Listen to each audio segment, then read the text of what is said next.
Seniman dari Jepang satu ini adalah seorang seniman kontemporer yang sangat berpengaruh di dunia seni rupa. Dan mungkin karya-karyanya cukup dekat nih sama kita ini yang suka banget sama fashion dan streetwear. And today we gonna break down the history of Takashi Murakami. Nah, sebenarnya Takashi Murakami ini lahir di Tokyo pada 1 Februari 1962. Masa muda dan pendidikan formal Murakami menempuh pendidikan di University of Art dari Tokyo. Dia ngambil jurusan yang cukup unik, namanya adalah Nihonga, yaitu seni lukis tradisional Jepang yang kalau teman-teman tahu tuh kayak Jepang tuh kan identik gitu kan, beberapa seni lukisannya tuh yang keinspirasi kayak ya teman-teman siapa sih nggak tahu kayak tuh lukisan-lukisan yang kayak topeng-topeng Jepang lah, terus kayak ombaknya tuh lukisan ombaknya gitu ya, kurang lebih kayak gitulah, lukisan-lukisan tradisional Jepang. Nah, tapi dia itu sebenarnya nggak ngerasa puas sebenarnya dengan batasan-batasan yang ada di seni-seni tradisional, dan Murakami sendiri akhirnya mulai bereksperimen dengan gaya yang lebih kontemporer. Nah, dia memulai semuanya mungkin dapat pengaruh besar tuh dari budaya pop.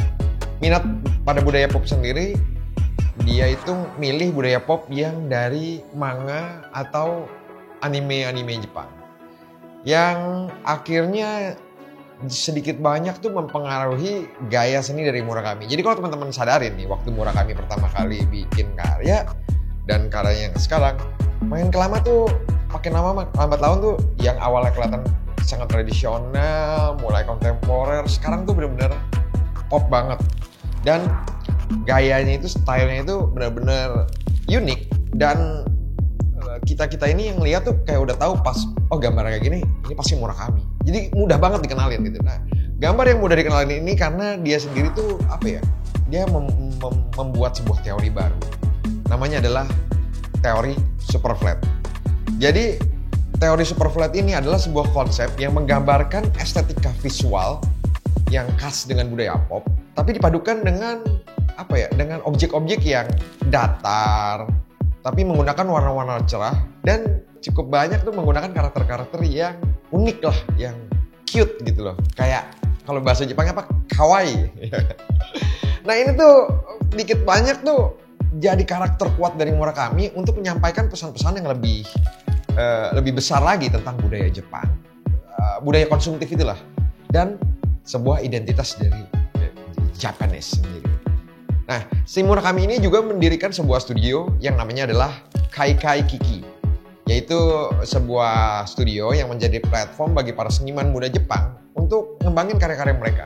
Dan teman-teman tahu sendiri lah ya, kalau ngomongin tentang kolaborasi, Murakami tuh sosok yang menurut gue paling pintar untuk menggunakan medium ini gitu. Medium kolaborasi dia, ya ampun. Dulu kita mungkin tahunya dari kolaborasi dengan Vans, Comme des Garçons, Louis Vuitton, men. Dan di luar kolaborasinya dengan brand-brand tersebut, Murakami juga, ya lo kalau tahu berapa banyak sih kayak pameran internasional yang udah diikutin Murakami, dari MoMA di New York, Tate Modern di London, dan banyak deh kayak galeri-galeri seni yang udah dia datangin.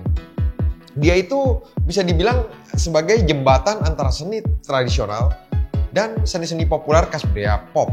Bisa dibilang karya-karya Murakami ini tuh jadi, ya itu balik lagi kita bilang, jadi jembatan kesenjangan antara seni tradisional Jepang dan budaya pop kontemporer. Nah, disatuin nih dari karya-karyanya Murakami.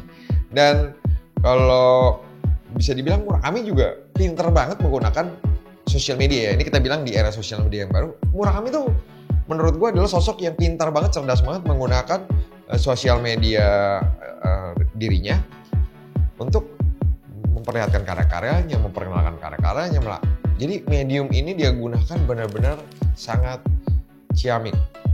Kalau tentang karya nggak usah diomongin, Murakami visioner dan inovatif. Dan ini yang membuat dia jadi perbincangan dunia yang lebih luas gitu loh. Jadi kayak banyak seniman tuh biasanya kan kayak ya udah galeri seni aja, tapi kayak menurut gue Murakami ini yang maduin semuanya. Lu bayangin aja nih ya, dia ada di sneaker community, fashion community, toys community, art community, Dan apa ya, ini jadi kompleks banget, jadi luas banget gitu lah.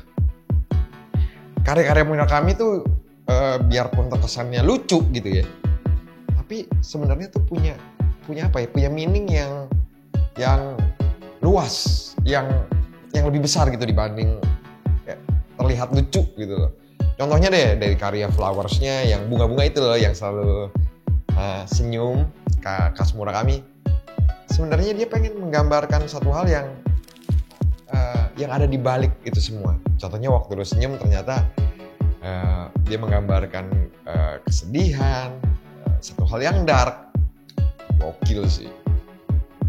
Nah, kalau kita ngomong tentang Murakami dan karya-karyanya, udahlah, nggak perlu kita ragukan lagi gitu lah.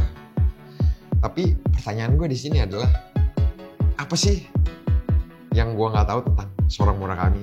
Nah, gue pengen teman-teman juga selain nonton konten yang gue buat, gue pengen teman-teman juga nge-share apa sih yang teman-teman tahu di komen, supaya kita ini, gue juga yang buat konten, mungkin ada teman-teman lain juga yang nonton konten dan mantengin komennya juga bisa dapat fakta-fakta menarik dari seorang Murakami. Intinya, terima kasih buat teman-teman yang udah nontonin konten kita yang kali ini, ngebahas tentang Murakami. Dan kira-kira mau bahas apa lagi, komen juga di bawah. Sampai ketemu di video berikutnya. And